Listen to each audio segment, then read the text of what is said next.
is Abdul Manan Mansoor. Now, let me tell you this. Malaysia is only 34 million people population. Yeah, 34 million people population.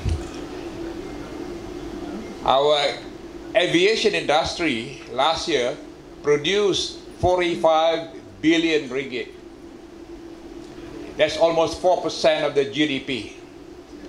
And the people employed by the industry is 450,000 people for a small nation of 34 million people. Now just imagine India with 1.4 billion people, yeah, and if they were to push the aviation industry to greater heights, the number of job employment opportunities will be just tremendous, guys. Yeah? And remember also that the aviation industry will also push up the other industry. And what is the other industry? That will be the tourism industry. Yeah?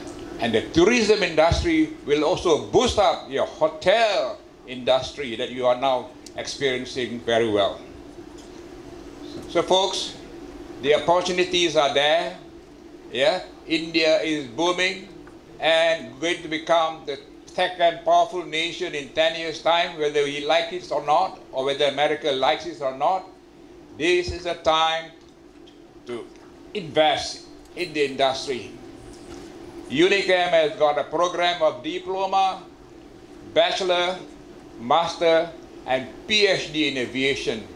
So you can go up your ladder and become the outstanding personnel the aviation industry needs most. And I can tell you, if you have got this qualification, you will be the frontier in developing the economy most, because the aviation industry is an infrastructure industry. And if the infrastructure industry is growing well, the nation's economy will also grow well. That I can tell you. And aviation, being a very high safety conscious industry, has got no other choice but to pay you premium salary. Yeah? Premium salary. A cabin crew would have earned easily in Malaysia 8 to 10,000 ringgit a month. If they go to Middle East, yeah, where Dubai, Emirates, or Saudi are, they will earn about 15,000 ringgit salary a month. So it's a very, very profitable return industry for all of us here. So my strong suggestion, join the industry, gain your knowledge in industry as fast as possible, and with the booming economy of the Asia Pacific, we will become the economic power in the 21st century. So இந்த மாதிரி வாரம் travel பண்ணிட்டு இருக்கோம். அந்த இண்டஸ்ட்ரியை பார்க்குறோம், ரொம்ப வேகமாக போய்கிட்டு இருக்கு. We cannot cope up with industry. கேட்குறாங்க ஆள், இப்போ வந்தார், நான் சொன்ன இந்த ஏர்போர்ட்டில் 30,000 பேர் வேலை செய்கிறாங்க, கேரளா இன்டர்நேஷ்னல் ஏர்போர்ட்டில். அதே அந்த ஏஏஷியா ஏர்போர்ட் டெர்மினல் 2ல் 20,000 பேர் வேலை செய்கிறாங்க. அவர் என்ன 20,000 30,000ன்றீங்க, எங்கே போய் ஆள் தர்றாங்கன்னு. ஆல்ரைட், அவ்வளோ ஆள் தேவைப்படுது இண்டஸ்ட்ரிக்கு. ஸோ எங்கள் கடமை என்ன, ஆஸ் எஜுகேஷன் இன்ஸ்டிடியூஷன் ட்ரெயின் பண்ணி ப்ளேஸ் பண்ணுவோம். ஆள் வேணுமா, நாங்கள் அது செய்கிறோம். ஸோ நாங்கள் இப்போ ஏர்லைன்ஸ் கூடலாம் டைப் பண்ணிடுவோம். மலேசியாவிலையும் சரி, பல ஊர்லேயும் சரி. இப்போ தான் காத்தாரில் ஏர்போர்ட் திறந்தாங்க, இப்போ துபாயில் திறக்க போகிறாங்க புது ஏர்போர்ட், அரபு சவுடியில் புது ஏர்போர்ட், பெரிய பெரிய ஏர்போர்ட்லாம் வருது. அங்கே ஆள் தேவைப்படும், அங்கே ஆள் கிடைக்காது வேலைக்கு, நம்ம தான் ட்ரெயின் பண்ணி அனுப்பணும். ஸோ இவ்வளோ வேலை வாய்ப்பு இருக்கிற ஒரு ஃபீல்டில் நம்ம ஏன் இறங்கி நம்ம மக்களுக்கு உதவி செய்யக்கூடாது? நம்ம இளைஞர்களுக்கு ஏன் இந்த வாய்ப்பு நம்ம தேடி கொடுக்கக்கூடாது? இது நம்ம கடமை. ஒரு எஜுகேஷன் இன்ஸ்டிடியூஷன்னா நம்ம கடமைன்னா இளைஞர்களை உருவாக்கணும், நல்லா படிக்க வைக்கணும், அவங்களுக்கு நல்ல வேலை வாய்ப்பு கொடுக்கணும், அவங்க எதிர்காலம் நல்லா இருக்கணும். அப்போ தான் அவங்க தாய் தப்பா அவங்க பெற்றவங்க சந்தோஷப்படுவாங்க. இது நம்ம கடமை. ஸோ நம்ம கடமை சீராக செய்கிறதுக்கு தான் மிஸ்டர் பூமிநாதன் இவ்வளோ முயற்சி செஞ்சு எங்களை வந்து பார்த்து இந்த எம்ஓஇ வரைக்கும் வந்திருக்கு. ஓகே, நிச்சயமாக நாங்கள் ஆயிரக்கணக்கான பேரை ட்ரெயின் பண்ணி இந்த இண்டஸ்ட்ரியில் ப்ளேஸ் பண்ணி இந்தியாவிலே நம்பர் 1 இன்ஸ்டிடியூஷனாக ஏவியேஷன் இன்ஸ்டியூஷனாக வரணும். சென்னை அமிர்தானாலே என்ன அப்படின்னு கேட்டால் பிளேஸ்மெண்ட். இதுவரைக்கும் இந்த இண்டஸ்ட்ரியில் இந்தியாவில் யாருமே பண்ணாத ஒரு விஷயம் என்னென்னா 25,000 பேரை சோஃபார் நாம் பிளேஸ்மெண்ட் பண்ணியிருக்கோம். இப்போது ஏவியேஷன் இண்டஸ்ட்ரியில் சென்னை சமிர்தா என்ட்ரு ஆகுது அப்படின்னா நீங்கள் உங்களுக்கு ரொம்ப நல்லா தெரியும், பஸ் ஸ்டாண்டை விட இப்போ அதிக கூட்டம் எங்கே இருக்குன்னா ஏர்போர்ட்டில் தான் இருக்குது. நம்பர் 1. ஒவ்வொரு ஏர்போர்ட்லேயும் இப்போ எவ்வளோ பேர் தேவைப்படுறாங்க அப்படின்னா இந்தியா மாதிரியான ஏர்போர்ட்டில் குறைஞ்சபட்சம் 3000 to 4000 பேர் தேவைப்படுறாங்க. அப்போ நம்ம இந்தியாவில் இப்போ எவ்வளோ ஏர்போர்ட் இருக்குன்னா 137 ஏர்போர்ட். இன்னும் கரெக்டாக அடுத்த 3 வருஷத்தில் இது 240 ஏர்போர்ட்டாக மாறப்போகுது. நிறைய ஒர்க் நடந்துகிட்டு இருக்கு.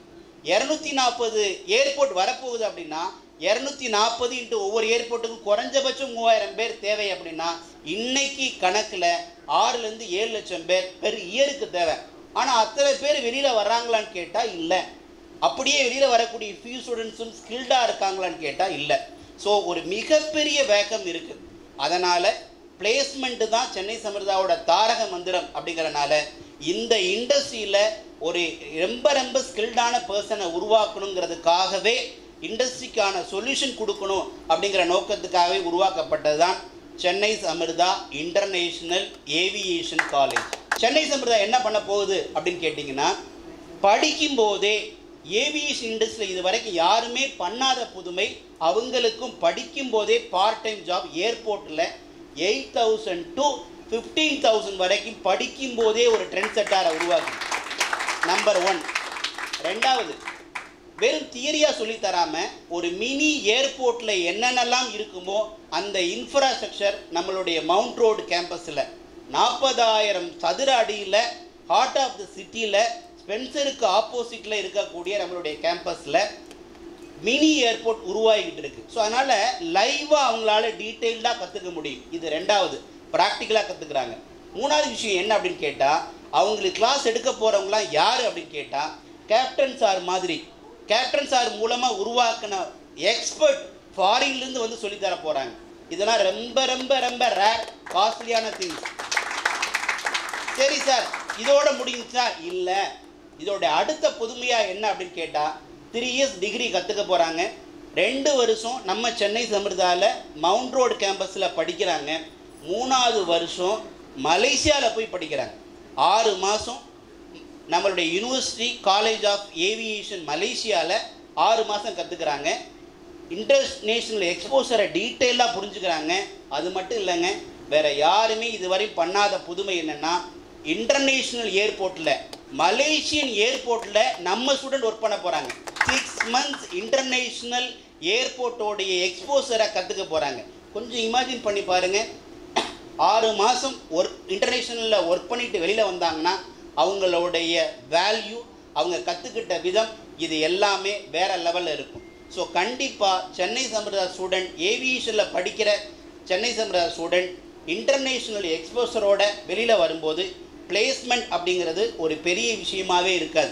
ஒரு ஏவியேஷன் இண்டஸ்ட்ரியில் ஒரு மிகப்பெரிய ரெவல்யூஷனாக நம்ம மலேசியன் யூனிவர்சிட்டி காலேஜ் ஆஃப் ஏவியேஷனோட டைஅப்னால பசங்களுக்கு இன்டர்நேஷ்னல் எக்ஸ்போசரோட ஒரு மிகப்பெரிய வேலை வாய்ப்பு. சார் சொன்னாங்க, கேபின் க்ரூவோடைய சேல்ரி எவ்வளவு அப்படின்னு கேட்டால் கிட்டத்தட்ட 15,000 ரிங்கெட். 15,000 ரிங்கெட் அப்படின்னா அதனுடைய வேல்யூ கிட்டத்தட்ட 3 லட்சம் ரூபாய்.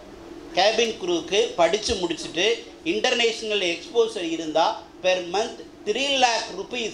இவ்வளோ பெரிய ஆப்பர்ச்சுனிட்டி கொட்டி கிடக்கு. ஸோ அதை இண்டஸ்ட்ரிக்கு கரெக்டாக போய் சொல்யூஷன் கொடுத்து திறமையான மாணவர்களை உருவாக்கணுங்கிறதுக்காகத்தான் ஏவியேஷன் இண்டஸ்ட்ரிக்குள்ளேயே நாம் உள்ளே வரோம்.